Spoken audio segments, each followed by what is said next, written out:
Welcome back to Second Act Sisters. We are your hosts, Brook and Kiora, and today we're diving into a topic that's near and dear to many of us, navigating fitness during menopause and aging.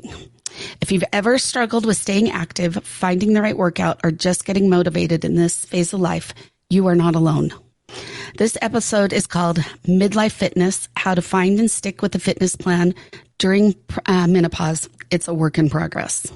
Because let's be real, this journey isn't about perfection, it's about progress. Together, we'll talk about the challenges, the wins, and the mindset that make all the differences. We'll share our personal experiences, what's working and what's not, and simple strategies to help you build a fitness routine that actually sticks. So grab your favorite drink, get comfy, and let's chat about how to feel strong, healthy, and empowered in this season in life.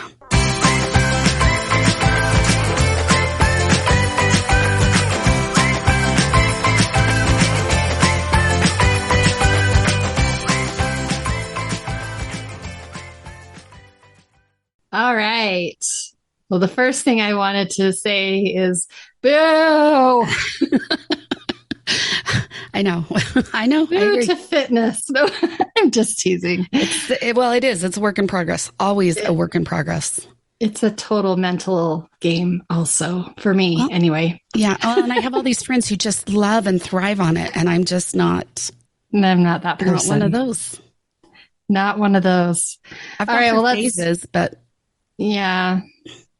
Even in the phases. Yeah, no. It's not who I am. Yeah.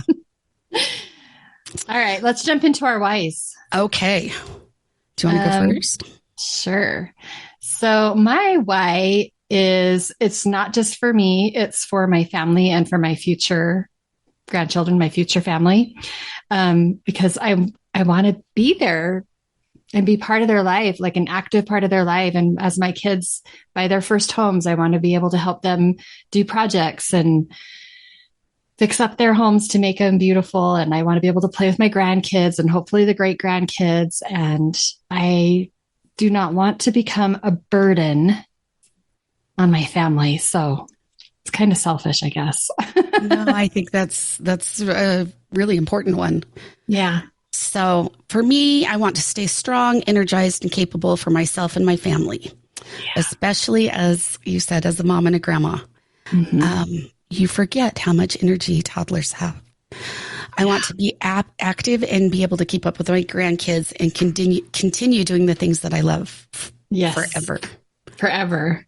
I know I look at my mom and dad are like super awesome examples. They both enjoy working out. And so there's a contrast right there, but they're in their 70s and they still run around with my cute little 2-year-old nephew and keep up with him. And they go do all the fun things. We go to Lagoon. They're just active and healthy. And I just love it. I love that. What a great example. I know. And as my kids start having kids and they become great grandparents, they're still going to be involved that way. So I want to do that. I just want to do it without having to put on spandex or anything. My stretchy pants. All right. One of the things though, when I say boo and we talk about how we have friends that it's all about fitness and they're in the gym on the daily, just because that's not us does not mean that we are lazy. I just want to put that out there. I have been told by friends in the past who are fitness gurus and fitness fanatics that I just need to stop being lazy. And I'm like, listen, Linda, I am not lazy. I work a full-time job. I run a small business. I produce a podcast, not to mention all of the stuff I do with my family, and I stay connected to friends. I am not lazy just because I don't enjoy exercising. So if any of you listening have been labeled as lazy or feel like, oh, I'm just lazy. No, it's okay to not like working out. It's okay. That doesn't mean you're lazy. So don't wear that label. Well, and I was never one of those big sports fanatics growing up or that enjoyed any of that. And so that's never been, it takes a little bit more work, I feel like. Yeah, I know. we just had the Super Bowl and I'm like, what? Somebody asked if I was ready to cheer on Kansas City because of the coach. I guess the coach is a member of the Church of Jesus Christ of Latter-day Saints. And all they did in our friend group chat was, is everybody ready to cheer on so-and-so? And I'm like, what? Who's that? And they're like, Super Bowl Sunday. And I'm like, oh, is that this weekend?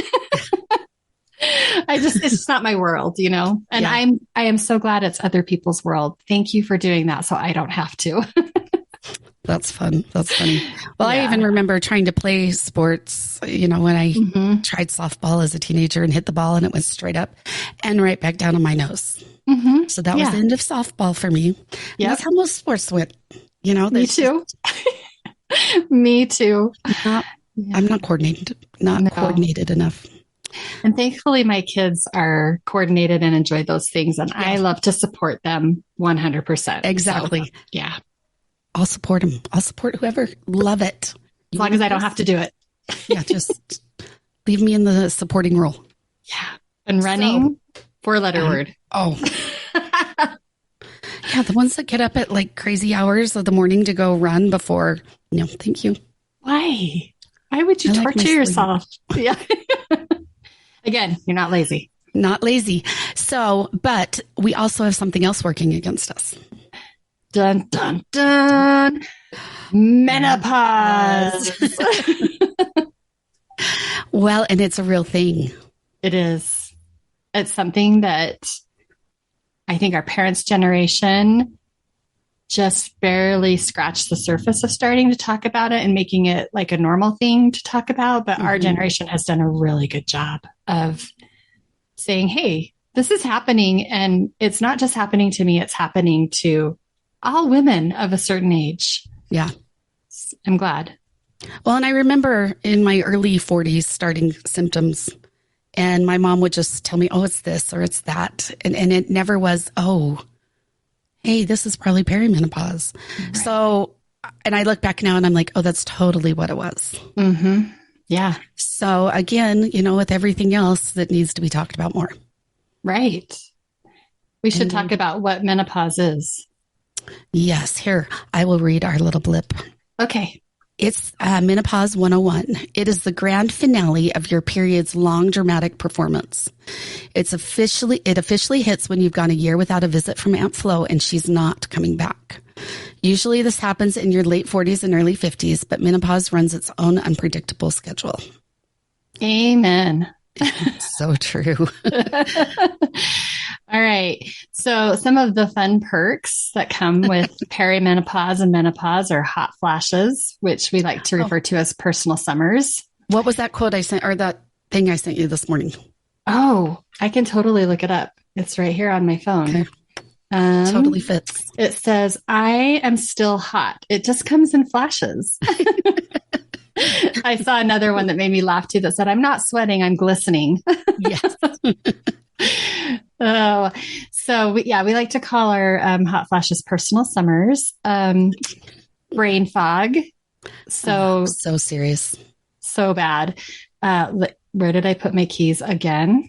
Mom brain, all of that stuff. Yeah, all of that stuff. Mood swings, so laughing 1 minute, crying at a commercial the next. The magical ability to gain weight just by looking at a cookie. That one's the stupidest one. And the magical ability to not lose weight. Yeah, that too. No matter how hard you try. We know the struggle. You and I have been on this getting healthy journey over the last year. And my goodness, is it difficult? And I'm grateful that we have things to help us. But boy, it's still a battle. It's still a battle. And there are other things that happen like night sweats and hip and joint pain. I mean, just all these things that come with menopause that men don't experience like we experience. So that kind of brings us back to why fitness matters. So, because hormones are now playing dirty and slowing our metabolism down, stealing our muscles. Rude. Which I'm like, seriously, why does this hurt now? Yeah. and making workouts feel extra hard. So, but don't worry. There's an ability to find the right fitness plan for you, and it is possible. And it doesn't have to include the gym if you hate the gym. Oh, good, because I do hate the gym. Me too. That's not my scene. It's not my vibe. As the kids say these days. People. No. All right. So let's jump in and figure this out together, because we may be hot, but we're not done. Okay. So what are your holdups or reasons for not wanting to exercise? Okay. So for years, like all the way back to probably early teens, I was a ballerina growing up. That was my sport, was ballet. I was very good at it. I'm still very flexible, which I love that I still have that ability.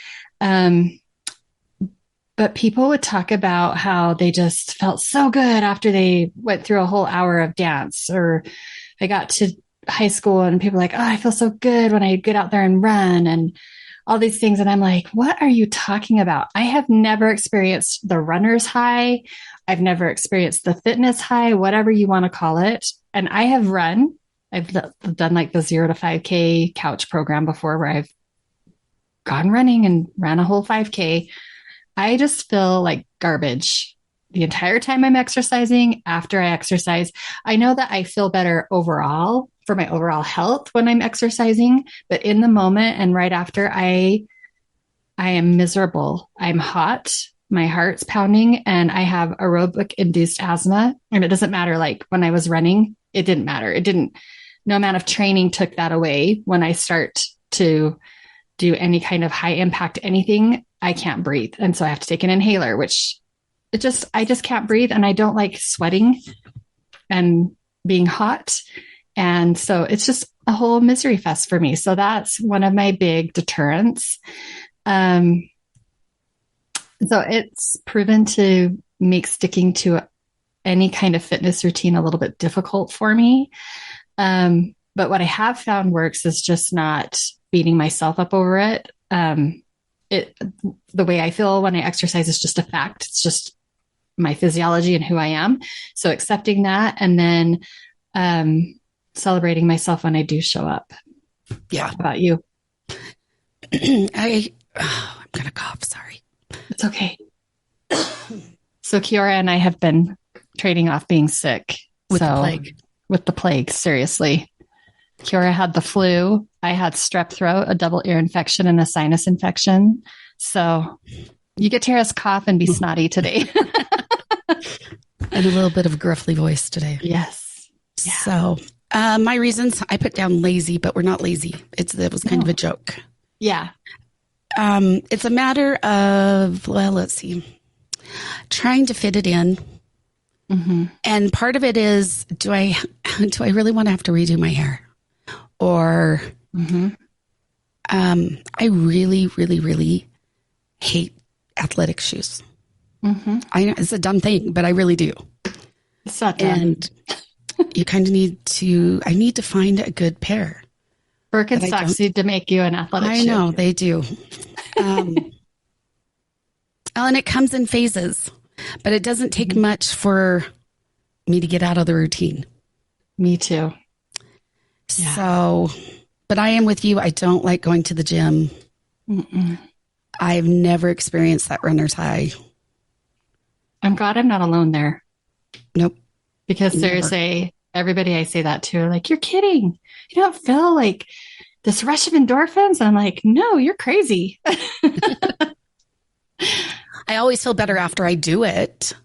You know, there's just that overall, well, I think it's a mental thing because I know I did it. So I feel better. Yeah. I feel good. Well, and when your body moves because you've been taking care of it, you just feel better. You have the energy to do things. And so that's like the overall, I feel better overall. Mm-hmm. But yeah. Well, and the asthma thing, I totally understand. Mm-hmm. Yes, and if do. I can't breathe, I'm not going to push it today. Yeah. So, but at no point though, do I feel like I'm being lazy. Right. I cream my family on their steps every day. Yeah. Cream them. Yeah. You're not lazy. You're busy.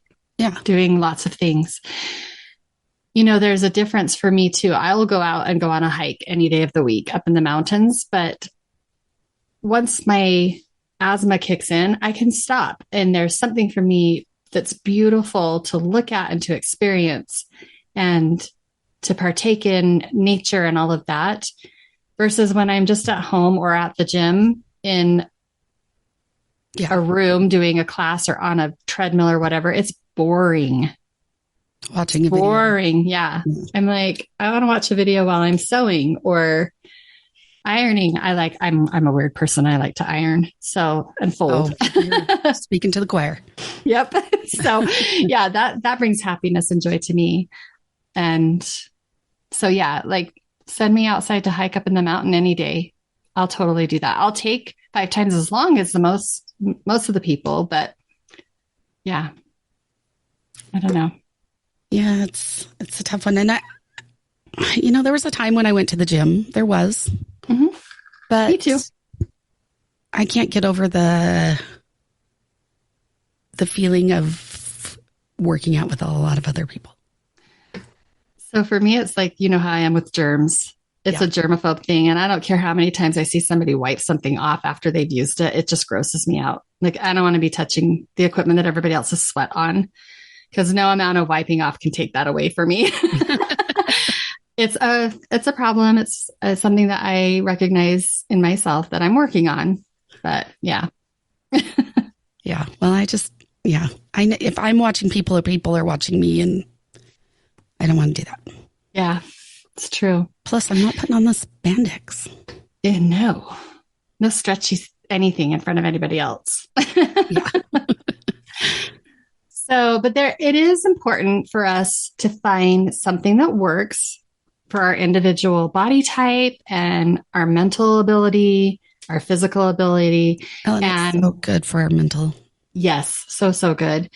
And there are different types of exercises that are suitable for people in menopause, especially strength training and flexibility, because as we age, we all know bending down to pick something up, bending down to tie our shoe, put on socks, lift the grandkids. Like, you need that flexibility and you need that strength. And so it's important to find something that brings you joy that you can do to keep yourself able to do all those things that you love and that you want to continue doing. Because I am not like, anybody on Downton Abbey. I don't have a ladies' maid to come in and dress me. I don't know about you, but no, I don't.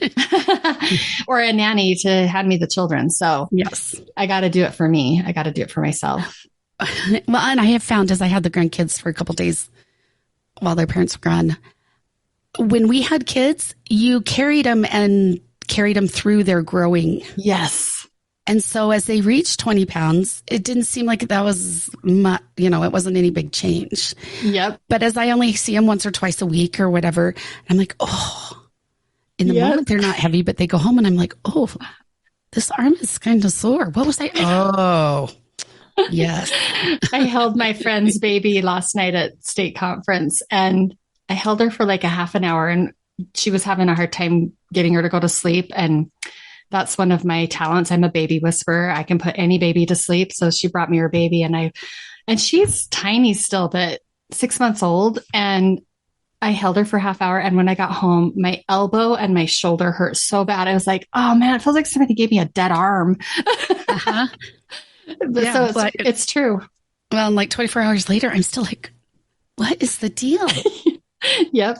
So when he comes now, I try to do, over my head lifts with him. I figure it's 20 pounds. It's like lifting weights, right? It's totally lifting weights. Yeah. 100%. Did not realize the, growing with them and lifting them compared to just every once in a while. Yeah. That's true. You're heavy. You're really not, but I'm kind of a wimp. Nah, we're just out of practice. So what are the things that you like to do for exercise? What do you enjoy doing? In the past, so I love to go walking. I'm not a hiker per se, but I do love where I live and love to walk. Yeah. So especially when it's not too cold or too hot. Mm-hmm. I enjoy Pilates. Me too. Typically enjoy some yoga. Mm-hmm. Me too. And I do like some Zumba or some dance, something that's just fun. Me too. I think we're the same person. Because all of the things that you love to do, I love to do. Yeah. I do. And, yoga and Pilates are great because you get the flexibility, you get the strength training, and you get the cardio. People think when you're doing yoga and Pilates that you're not getting cardio. And to those people, I say, how long has it been since you've done yoga or Pilates? Yeah. Because your heart totally gets pumping. So, and then of course, Zumba. Yeah. I'm still here. I don't know what happened to my camera. Can you see? I'm like, well, no, I can't, but there you are. There it goes. Hello. So yeah, I love a good dance beat, dance rhythm. Mm-hmm. The harder the bass, the better. Boring videos that I've had girls put together a playlist for me. That makes it fun. Yep. You got to have the right music. You can. And you know what's super fun is just getting on YouTube and there are so many fun free videos. There's walking videos that they have good music and you seriously are just walking in this little tiny 2-foot square radius in your kitchen or wherever. But the music's fun. And depending on who's leading it out, they bring an energy to it. So that's fun. You can find Zumba, you can find Pilates, you can find yoga. My favorite yoga is Yoga with Adrienne. She has a yoga for everything. Want yoga to go to sleep? Is she on YouTube? Yeah. She's on. And her dog Benji, who's a blue healer, like Bluey. He's so cute. Oh, he comes in and is just there. He's just present during yoga. But would love that. Yeah.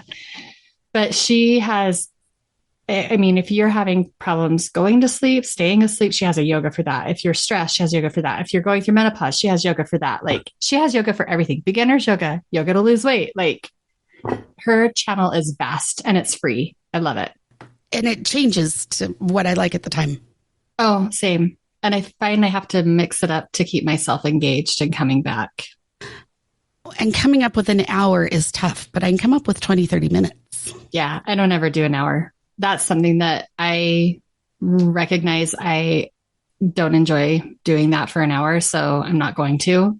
And if I plan that I'm going to do it for an hour, I just know I'm going to say, well, I don't have time for that today, so I'm just not going to show up at all. But if I do, if I block out 20 to 30 minutes, then I can show up for that. Yep. Yeah. Well, and when I had little kids, I was so much better at it when I actually had little kids. I would do the 30 minutes Pilates video or whatever. And then I would find 10 minutes later and do my arms, Yeah. I got to get better about just making it work, fitting it in when I can. Well, and that was another thing I was going to say is to get yourself a pair of 5 or 10 pound dumbbells. Yep.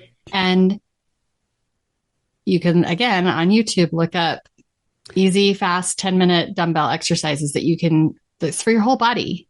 Yeah. You're doing squats with them. You're doing the lawnmower pull with it to get all of those muscles that you need to stay flexible and to stay strong. You're hitting them all and you don't need that much time. Yep. Yeah. So how do you does have everything? I know. I love the University of YouTube. It's the best. So as far as like setting goals and tracking your progress and keeping on your habit, like keeping to create your habit, what have you found works for you? Consistency. Yep. That's probably the biggest. And just doing it. Yeah. For me, that consistency. If I set a reminder on my phone and I block out time in my planner and not try and go like, I'm going to do it 6 times this week. I'm going to do 6 days this week. Like, I know I'm not going to do 6 days. Do not set unrealistic goals. Yeah. So my goal lately has been 3 days, and with the exception of being sick, I've shown up for those 3 days. And I can feel the difference and see the difference in my body. So it's just proof you don't need to do it every day, and it doesn't need to be an hour to 2 hours. Yep. Yeah. Or that you need the expensive equipment. Or Lululemon. Yes. I can work out just fine in my pajamas. Yes. Yep. They're stretchy enough. Yep. They're stretchy enough. They're comfy. I don't need anything fancy schmancy. Yes. Yeah. Well, and sometimes it's just a matter of put on those shoes. Mm-hmm. Unless you're doing yoga, then don't put on shoes. But put the yoga mat out on the floor. That's so what I do. Walk around it. Yep. The night before that I've planned for that morning to do it, I put my stuff out so it's ready to go.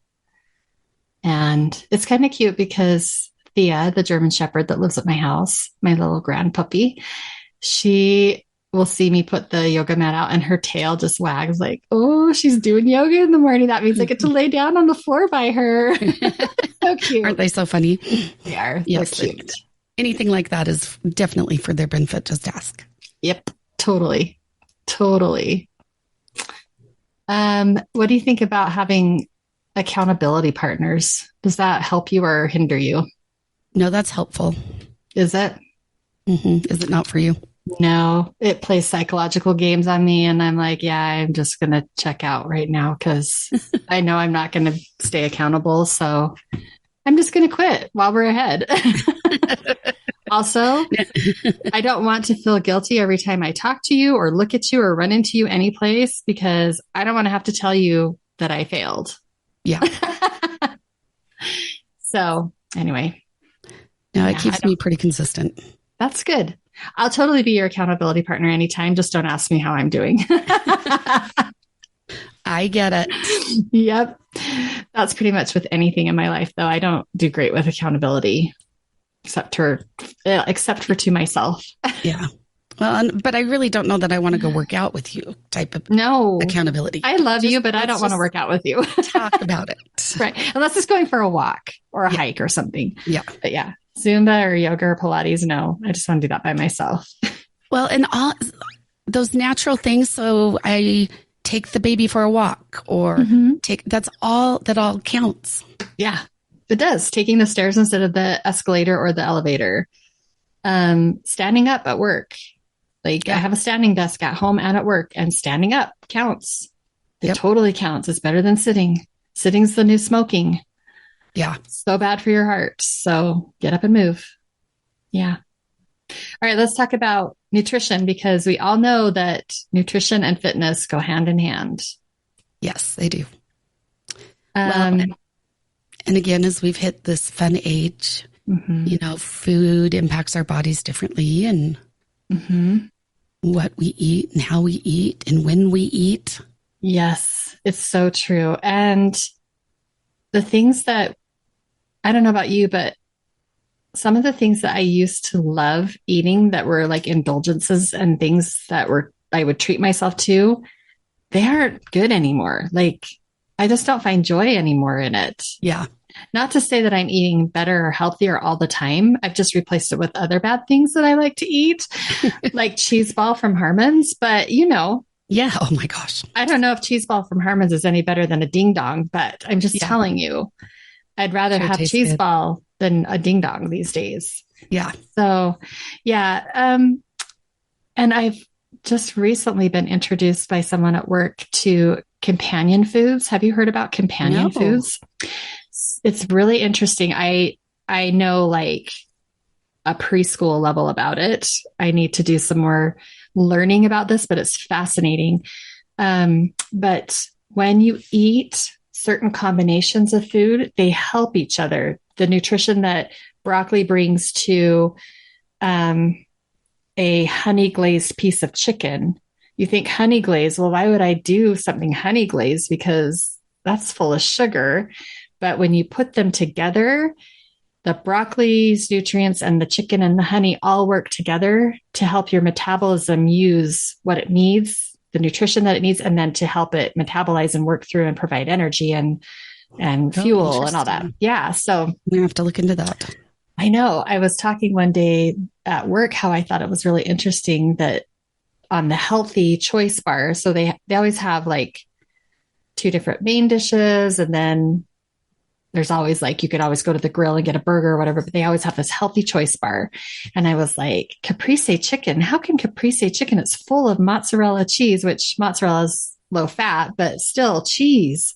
It's not great for you, for your heart and all this stuff and for fat and all that. And she's like, actually, because they paired it with this and this and this, they're all companion foods. So they actually are like the perfect nutrition all wrapped into one meal because they all help each other. And I was like, what? Tell me more.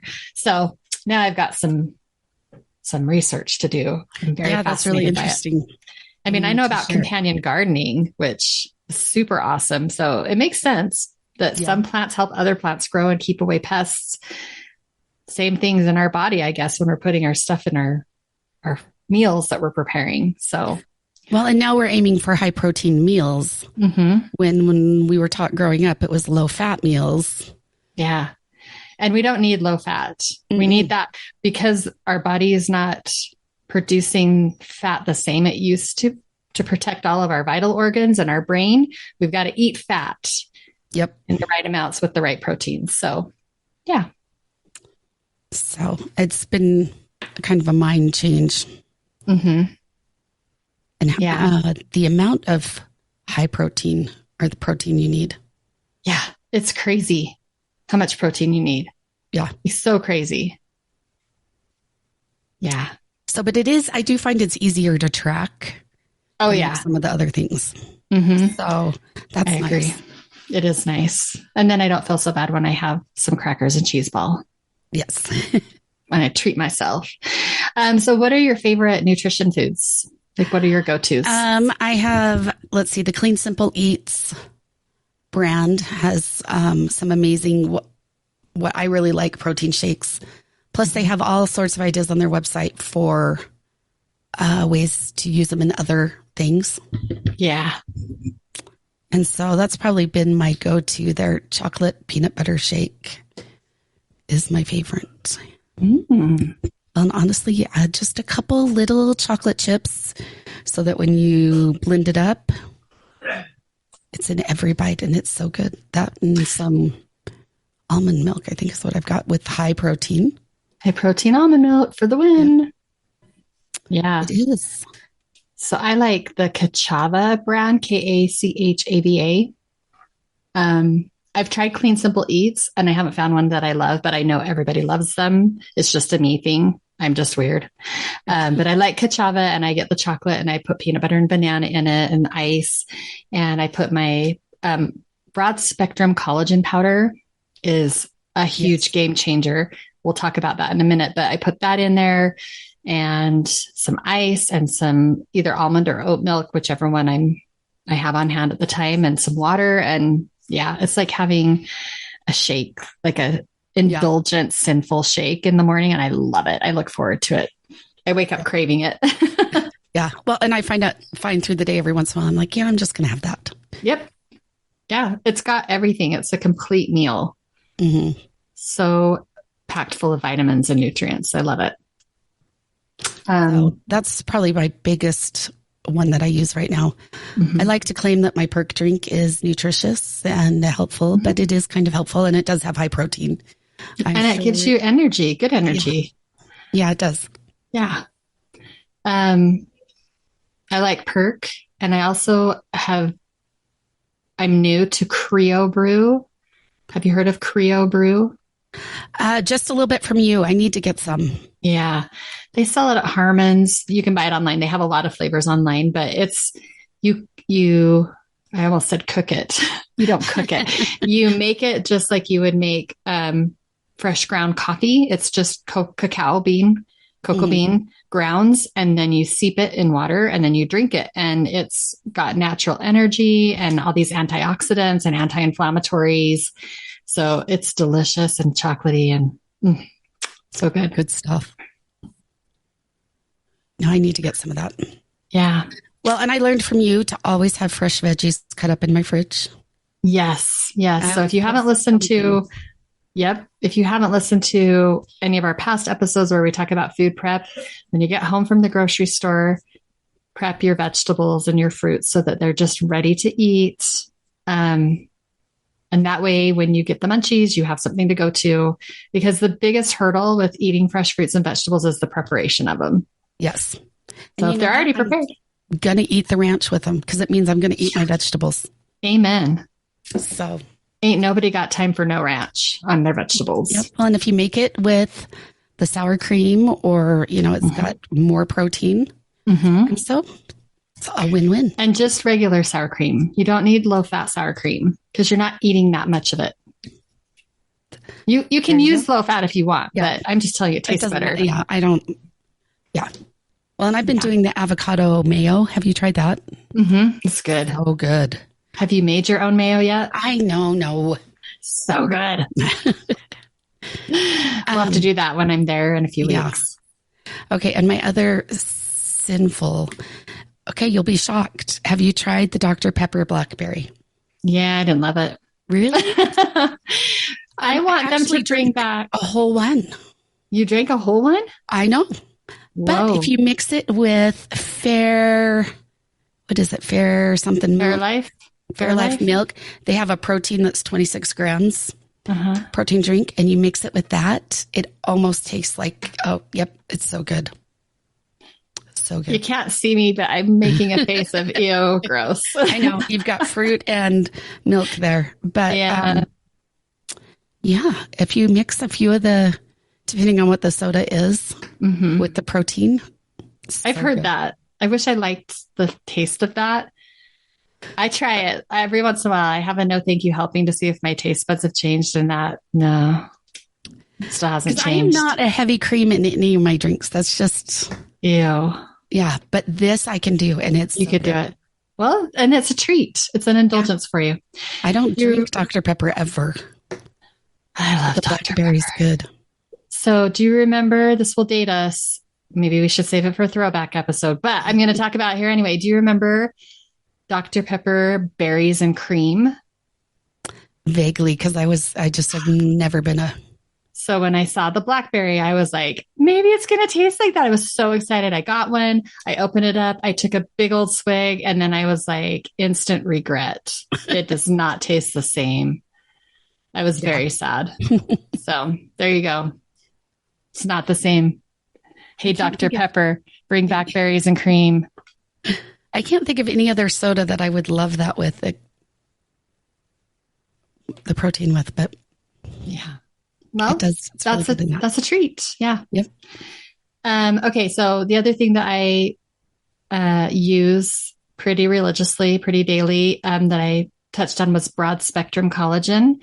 As we know, when we age, we start to produce less collagen, and collagen is helpful for our joints. It's helpful for our skin, and it's also helpful for our vocal cords. Hey, I need that. I know. So as you know, if you've listened to our podcast, I work for the Church of Jesus Christ of Latter-day Saints in the music department. And part of my job is singing. Like, I literally get paid to sing. It's awesome. Seriously, coolest job. Yeah, it is the coolest job. So I just, as I've been getting older in this last decade, my singing voice has gotten worse and worse and worse. And I mentioned this to somebody, and he said, have you tried broad spectrum collagen? And I'm like, no. And he says, you need it. You need, your vocal cords need to be supple and strengthened, and that will do it. So I started taking it, and it's made all the difference. I used to be really good about taking it. I need to get back. Yeah. So anyway, I will give that a shot. Yeah. Okay. Lifestyle changes. Okay. Complement your fitness plan. Schedule sleep. Sleep is vital. Naps too. Yeah. Well, for those of you who nap. But I know when I get less than 6 hours, I feel it. Yeah. And I'm a person who doesn't usually get more than 6. So I need the naps. Yeah. And I know when I haven't had a nap. And I'm talking like I take a 20 to 25 minute nap. Nothing like long. The perfect power napper. I am a really good power napper. learning about breath work and how to use it to manage your stress and overwhelm has been life-changing. Meditation. Mm-hmm. Taking the time for yourself. Yep. And I also have had therapy for many, many years, but I switched over to a life coach this last year and has been a game changer on retraining my brain, how to react, how to deal with things as they come, just how to look at things differently. And yeah, I love it. Yeah, that's awesome. Yeah. All right. Are you ready to do some committing? Yes, because I need to commit. Okay. We're all your accountability people here in podcast land. Well, because the last time I was really good at this, you and I went on a cruise. Yeah. And for the 4 months ahead of it, I was serious. Yes, you were. And I have like 110 days before my next one with my son. And so I've got to get back at it. Plus, it's going to be hot here in a few months. I got to do what I can while the weather is nice. That's right. Okay. So what are you committing to? Okay. I love yours 3 day a week. So I'm going to commit to 3 days a week. 3 days. That's all it takes. And I am also going to commit to 3 days a week because that's what I was doing before I got sick. And I can do it. I am going to find a way to fit weights in like 5 days a week though. Just that's good. 10-minute, 15-minute, whatever, dressed in my clothes, just take a moment. Mm-hmm. Do your weights. Mm-hmm. I do my weights on the 3 days that I just add weights in. I usually do it before I do the yoga or the Pilates so that I'm getting the stretching and stuff and not undoing all of that after. Yeah. So, okay, perfect. All right. Committed. We're committed. All right. So listeners out there, we want to hear what you're going to commit to doing to improve your fitness and your health, especially if you're in perimenopause or are in full menopause. So please share what you're doing in the comments. If you have suggestions, if you know of a really good brand of shoe. Yeah. For people with a high arch who hate tennis shoes. Yeah. But yeah, thank you so much for listening. And we hope that this episode has given you some practical tips for navigating fitness during menopause. And we hope that you remember to listen to your body and find what works for you and celebrate your strength and showing up. And give yourself grace. Yeah. If you're not going to eat the healthy food, don't try. Eat what you want to eat, but do it healthily. Right. I don't know that. And be willing. It is healthily. It is. And be willing to try new things. Like I said, I keep trying things and my taste buds haven't changed. Be willing to try things over and over again because our taste buds change all the time and our likes and dislikes. So yeah. Okay. And if you enjoyed this episode, please subscribe and leave us a review and share it with your friends and follow us on Instagram and Facebook at secondact.sisters. And as always, just thank you for being a part of our community. We just love you. We do. We love you. And we will talk to you soon.